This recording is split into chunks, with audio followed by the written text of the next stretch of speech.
ta ca sọt của bao nhóm miền pra với chùm nuôi bật thay bị lừa ca sọt của lọ này tầng óc này buộc chỉ chăng là để nhóm sọt đập pram của lọ dạ bay khai ta nhóm miền pra thân nam rồi còn nhóm pra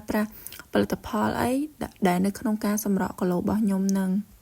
អញ្ចឹងមុននឹងយើងចូលដល់ប្រធានបទដែលខ្ញុំមានប្រើប្រាស់អីអត់អ្នកទាំងអស់គ្នាខ្ញុំចង់ឲ្យមើលរៀងខ្ញុំឥឡូវហ្នឹងគឺខ្ញុំរៀងខ្ញុំឥឡូវទូចហើយខ្ញុំព្យាយាមពាក់អាវណាស់ទូច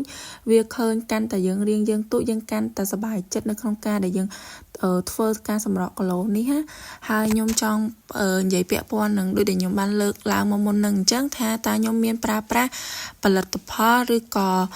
អីនៅក្នុងការសម្រក់គីឡូអត់អញ្ចឹងខ្ញុំចង់ឆ្លើយថាខ្ញុំអត់មានបានប្រើប្រាស់ផលិតផលឬក៏ថ្នាំឬក៏ supplement អីទាំងអស់នៅក្នុងការសម្រក់គីឡូគឺខ្ញុំប្រើ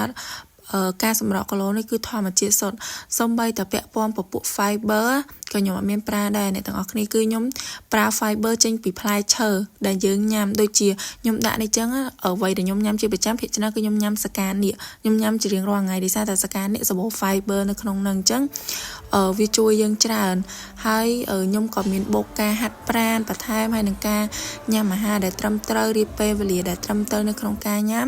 ដែលអ្នកទាំងអស់គ្នាបានតាមដានហើយក៏បានមើលវីដេអូមុនដែលខ្ញុំបានចែករំលែកទៅលើពាក់ព័ន្ធនឹងបទពិសោធន៍នៅក្នុងការសម្រក់គីឡូរបស់ខ្ញុំ